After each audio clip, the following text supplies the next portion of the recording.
Welcome to Inspired by JimmyL, a podcast that inspires freedom through authenticity. Take our shows and use them, honey. Use them to listen to your gut, your intuition, and allow them to give you the courage to be free in every area of your life. We believe that success and happiness is a personal thing. Now redefine it on your terms. This show is designed to give you practical tips from realistic people who have decided to no longer keep up with the Joneses. Now, your intuition is your roadmap, but this show is here to give you more courage to simply listen. And to add, we are not pleading for ratings and reviews, but please be sure to subscribe and share every single show if you are inspired. I'm your host, Jimmy Mize. Now let's get into the show.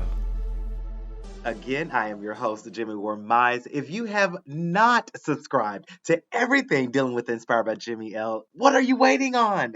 We're right there and available for you, right there on Facebook, Instagram, LinkedIn, TikTok, YouTube. In fact, if you're wanting to catch this entire clip, it has been uploaded already to YouTube.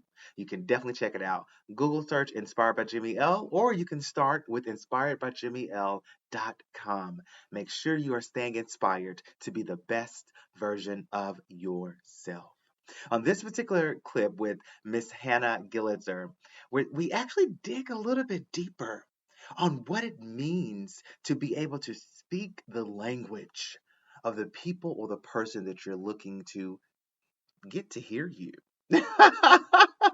How can you enforce a change with HR as a partner? How can you enforce a change in your organization or in your community if you're not speaking the proper language? If you're not speaking my language, honey, I am never going to hear you. Come on, Hannah, inspire us. And just making sure that the hourly associates are being told why, right? If something changes, tell them why, because if you're working with 5,000 people and you suddenly change a policy or a procedure or something, you just can't drop it in their lap and walk away. Yeah. This isn't how the job market works now. You have to say, we made this change. This is why. I'm here for questions. Your leadership team is here for questions. How can we help? And having that open attitude is the difference, right? And then it's the same with the managers. They have things they need, right? They have, especially in a warehouse environment like you're talking about, they have numbers, they have quotas, they have times they have to reach. But if they don't understand their team, they're never going to get there. And so really helping be that intermediary and say, okay, this is what our associates need, or this is what our leadership needs. And understanding those business functions is one of my main jobs.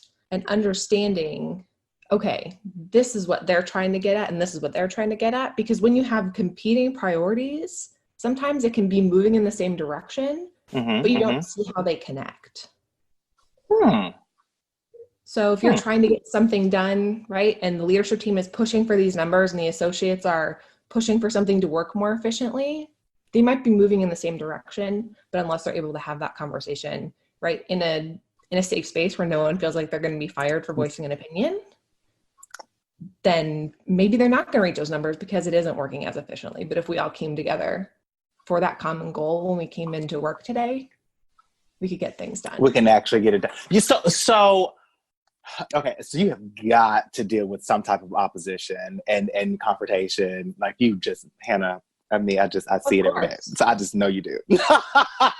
So how do you go in? I understand, hey, the company has hired you to come in to obviously to consult or at least give your opinions or your thoughts or problem solve this issue. Are you working directly with the managers or the hourly associates, or are you just kind of a mediator? Or are you working just for the top level executives? How does that typically work before I ask my question for you? So in the consulting role that I'm in right now, I mostly consult on hiring needs. So I'll be with either the HR team or a business leader or business owner, working with them about how to hire the right people or create a legal hiring process. And the other piece of my consulting is I work with especially young professionals, Mm-hmm. how to do resumes, interviews, all that good stuff. So I have very different client groups.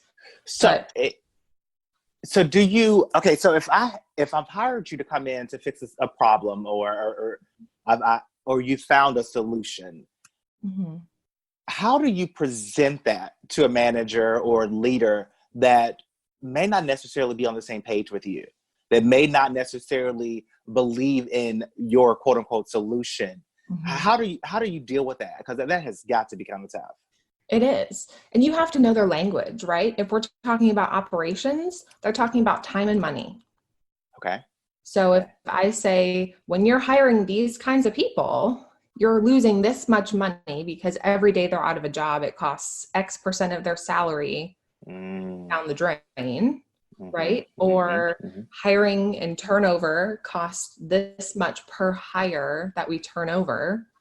So if we were able to retain, this is how much money you'd save if you got to retain this one person for 6 months instead of 3 months. And after you present,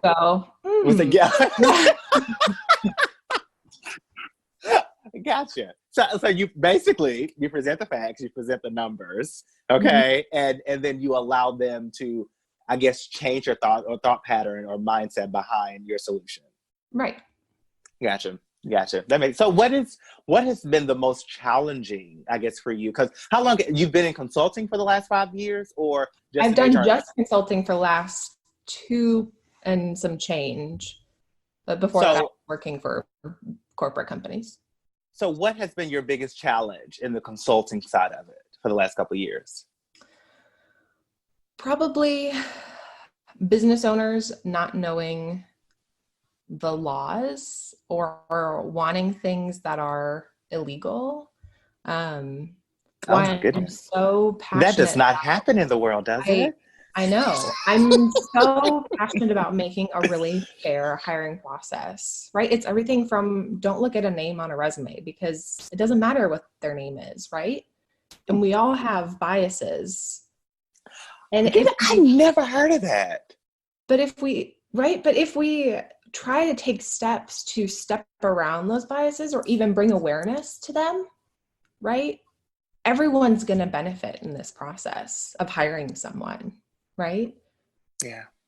Because we all have to admit, like, we have biases, and that's okay. Oh, absolutely. Yeah. And the problem is when we realize that there are people out there that know that and they don't care.